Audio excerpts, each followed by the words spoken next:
दोस्तों प्रणाम। हमने बचपन से बहुत सारी कहानियां सुनी है और उनमें से जितनी कहानियों में किधर न किधर राक्षस असुर उसका जिक्र होता था, तो वो कथा में एक बात हमेशा आती थी कि वो जो राक्षस है उसके प्राण किसी पक्षी में, जनरली वो पोपट ही रहता था, किसी पोपट में है। और फिर ऐसा होता था कि राजपुत्र वो राक्षस को मारने चला जाता था, मगर वो कितने वार करे ये करे, मरता नहीं था राक्षस, क्योंकि उसके प्राण उसके देह में नहीं थे, वो किसी और जगह थे, वो पोपट में थे। वो पोपट कहाँ है, वो पोपट कौन सा है, वो कहाँ है, ये बताने वाली एक कोई बूढ़ी औरत या चतुर राजकन्या होती थी और वो उसको बताती थी कि भाई ने अभी तो बोलती थी कि भाई अब इसका प्राण है ना, ये पोपट में है। तो पोपट को जो ऐसे मरोड़ता था राक्षस गिर जाता था। ये कहानी हमने बहुत बार सुनी है। मेरा तो बचपन अलग टाइप का था। अभी 76 साल की उम्र चल रही है मेरी, तो आप जान सकते कि मैं जब 5-7 साल तक का होगा, 70 साल पहले, और मेरी आजी बहुत, वो कीर्तनकार थी, कहानियां बताती, तो ये सब मैं सुना था। अभी परसों बात चल रही थी तो ये मुद्दे पे आई। उद्धव मेरा एकदम प्यारा प्यारा मुद्दा है। उद्धव को बारे में बोलने में मुझे बहुत मज़ा आता है, क्योंकि उसकी जितनी आंडी पिल्ली मैं जानता हूँ बहुत कम लोग जानते हैं। हाँ, मेरे से मैं कंपटीशन एक आदमी से नहीं करता, वो है संजय राउत।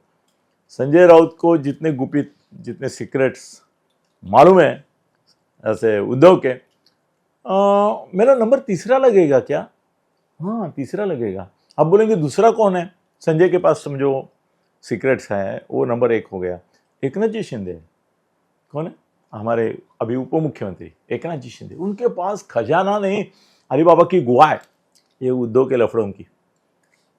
जिस दिन वो तय करेंगे ना, तो उद्धव को अंदर डाल सकते हैं। इतने अजब गजब नमूने हैं और बहुत सुनता रहता हूँ। हम अकेले में बैठते हैं तो बात घूमते घूमते आ जाती है उद्धव के ऊपर। फिर मैं 1-2 कहानियां सुनाता हूँ, फिर वो 4-5 कहानियां सुनाते हैं उद्धव की।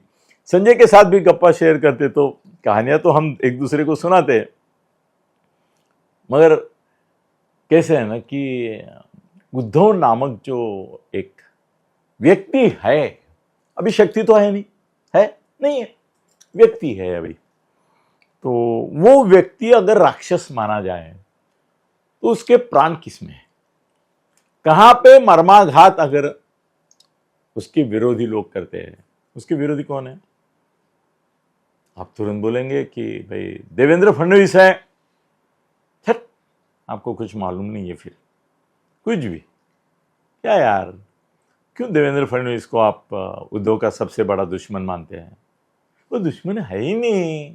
कौन?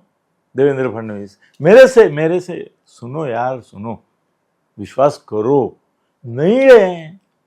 आप बोलेंगे, अभी छोटा छोटा मुद्दा मैं दे रहा हूं, तो आप बोलेंगे क्या अनिल जी, अगर देवेंद्र फडणवीस महाराष्ट्र का मुख्यमंत्री, वो उनके ऊपर टीका करता है, ये होता है ते होता है, तो दुश्मन तो उद्धव का फडणवीस होंगे ही ना। नहीं है। अरे नहीं है तो अनिल जी क्या वो दोस्त है? क्या हुआ? मैं थोड़ा रुक गया, पॉज लिया करके। आप थोड़ा सोच रहे होंगे कि अनिल जी पॉज क्यों लो रहे, क्या बोलने वाले कि उद्धव फडणवीस का दोस्त है? नहीं, दोस्त नहीं है देवेंद्र जी, उद्धव के दोस्त नहीं है। बट वो क्या है ना कि उद्धव उनके लिए एक साधन है। क्या? साधन है। वो ऐसा एक साधन है उनके लिए कि जिसका इस्तेमाल वो अनुकूल और प्रतिकूल ऐसे दोनों परिस्थिति पे कर सकते हैं। कैसे कर सकते हैं? मैं आऊंगा उसके प्राण कहां है वो बताऊंगा। मगर अभी बात क्या निकली हमारी कि सबसे ज्यादा उसका बड़ा दुश्मन कौन है नंबर, कि जिसको इसके प्राण के कहाँ कौन से पोपट में है ये सोचना है। तो आपने बोला फडणवीस, या मैंने बोला, तो मैं फडणवीस क्यों नहीं है वो बोलता हूं। पहली बात तो है ना कि उद्धव की उपद्रव क्षमता खत्म हो गई है। क्या खत्म हुआ है? उपद्रव क्षमता, मगर उसकी उपयुक्तता आज भी फडणवीस के लिए कायम है। अभी कैसा है ना, महाराष्ट्र में फडणवीस मतलब ही भाजपा है, 100% भाजपा मतलब 100% फडणवीस है कि नहीं। तो फडणवीस को उपयुक्तता है, उपद्रव नहीं है उनका, वो बोलते बोलते उसको कोई ध्यान नहीं देता है, कीमत नहीं है उसकी। उपद्रव क्षमता क्या है, एकनाथ जी शिंदे को शब्द क्या यूज करूं, ब्लैकमेल बोल, अरे जरा थोड़ा सोफिस्टिकेट यूज करते, दबाव तंत्र, वाह वाह, होता ब्लैकमेल ही है। दबाव तंत्र एकनाथ शिंदे के ऊपर डालने के लिए उनको उद्धव का उपयोग होता है कि भाई तू अगर मेरे को डाइवर्स दे रहा है तो यहाँ पे उद्धव माला लेके खड़ा है मेरे गले में डालने के लिए, तू 10 बार सोच मेरे को डाइवर्स देना है क्या नहीं देना है। मैं तो है मेरी दूसरी एक, अभी वो रखेल है, बात में पत्नी करके मैं स्वीकार कर सकता हूँ, उसका युति में लेना है और क्या करना है, तो उनका उपयोग है। दूसरी एक बात ऐसी है कि उद्धव के लफड़े इतने हैं, लफड़े मतलब वो लफड़े नहीं यार, वो करने लायक भी नहीं है, वो करेगा भी नहीं, और दहशत है बहनी की, मगर आर्थिक लफड़े बहुत है ना। तो कैसे है ना कि वो अपना इनॉकुलेशन जैसा है, वो उसको ये किया हुआ है, नल एंड वॉइड किया हुआ है, मगर रखा है। वो क्या होते हैं ना, ऐसे वाघ के मुखोटे रहते हैं, वो दीवान खाने में रखते थे पहले, अंदर वाघ नहीं होता था, खाली मुखोटा होता था। वैसे ये शेर का मुखोटा है, अपना वाघ का मुखोटा है ना ये उद्धव, तो काम आता है किसी किसी को डराने में, ये करने में। अपनी पार्टी में भी वो नाटक करते हैं उसका। अरे एकनाथ को क्या, मनसे के राज ठाकरे को भी डराने के लिए उद्धव काम आता है उनके। इसके ऊपर अलग वीडियो करूँ क्या, करता हूँ फिर, चलो पर ये विषय छोड़ देता हूँ और आता हूँ मेन विषय पे कि एकनाथ जी उसके सीक्रेट बहुत सारे जानते हैं उद्धव के, ज्यादा उनसे जानता है संजय। अनिल परब जानते हैं, मगर क्या है ना, अनिल परब की मर्यादा ये है कि वो पर्सनल डीलिंग जो होते हैं उसमें ज़्यादा जानकारी नहीं है। उद्धव के पर्सनल डीलिंग्स की जानकारी एकनाथ जी को है और मिलिंद नार्वेकर को है, मगर मिलिंद नार्वेकर का सब्जेक्ट इसमें नहीं आता है। तो मिलिंद नार्वेकर को है क्योंकि करने वाला वही है। वाल्मीकि कराड़ उद्धव ठाकरे का है कि नहीं, कौन है, कौन है उद्धव ठाकरे का वाल्मीकि कराड़ कौन है? अरे बाबा बोलो ना, बोलो। हाँ बराबर, मिलिंद नार्वेकर ही उसका वाल्मीकि कराड़ है। किसका? उद्धव का। बोलेंगे कभी, प्यार से बोलेंगे बहुत सारी बातें। मर्डर नहीं किया है मगर बाकी सब किए। तो उद्धव जो है ना, उसकी ताकत किसमें है अभी, किसमें है? संगठन में है नहीं, पार्टी में है नहीं, चिन्ह नहीं है, नाम नहीं है, अभी खाली उबाठा है, बाकी कुछ नहीं, दम ही नहीं है। हाँ हाँ, मेरे को कि अभी वहां से बोल रहा है क्या, उसको मालूम नहीं मैं क्या बोलने जा रहा हूं, तो मुझे बोल रहा है क्या आदित्य में उसके प्राण है क्या?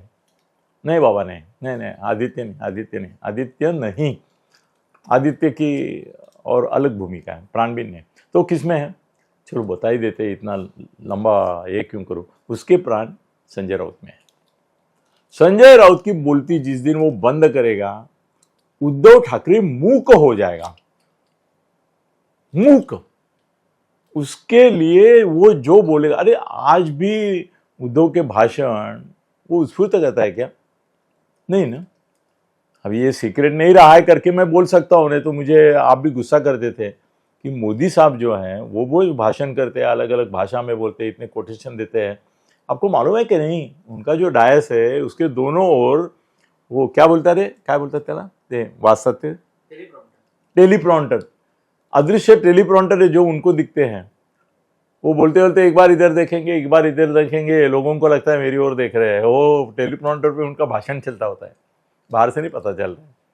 तो इसका टेलीप्रॉम्प्टर कौन है? यही है। उसकी राजनीति का नियंत्रण संजय करता है, उसकी पॉलिसी वो तय करता है, पैसे की लेन देन मिलिंद करता है। अनिल परब गवर्नमेंट का पैसा भी, अभी मुख्यमंत्री नहीं है इसलिए नहीं है, नहीं तो पैसे गवर्नमेंट का कैसा कहाँ से खाने का, इसका अनिल परब एक्सपर्ट था। वो उसका ये रे बायकोचा भाऊ कोण, तो पाटणकर नाही, तो असं आता याला त्याला हे केला त्यांनी परवा. असो, तो सरदेसाई नहीं, हाँ वरुण कौन, सरदेसाई का, वरुण सरदेसाई, वो पैसे मामले में था. और संजय राउत उसका सब कुछ है, उसके प्राण संजय में है. जिस दिन संजय उससे अलग हो जाएगा, उद्धव कुछ नहीं रहेगा, जीरो है. संजय एक है, उद्धव जीरो है. तो संजय ही उसका पोपट है जिसके अंदर उद्धव के प्राण हैं. अब बड़ी विटंबना है कि जिस पोपट में इसके प्राण हैं, उसी पोपट को वो ठीक तरह से जो सम्मान मान देना चाहिए वो देता नहीं, उसका वो उपयोग करता है. संजय को एक बार मैं बोला कि उद्धव इतना कृतघ्न आदमी नहीं है, वो एक दिन तू देख तेरे को भी वो ठिकाने लगा देगा. वो बोला नहीं लगाएगा, क्योंकि तुम बोलते हो ना कि उस प्राण किसके हैं, वो मैं हूँ. मैं जिस दिन नहीं हूँ उस दिन उद्धव भी कुछ नहीं रहेगा. चलो देखते हैं. मैंने आपको तो सीक्रेट बता दिया, और बहुत सारे सीक्रेट है, शेयर करेंगे एक दिन. मिलिंद नार्वेकर भी क्या है, उसका पोपट नहीं तो और क्या है, उसके बारे में भी बताएंगे. आदित्य और उसके रिलेशन के बारे में भी कुछ बोलने लायक है, बताऊंगा. धन्यवाद.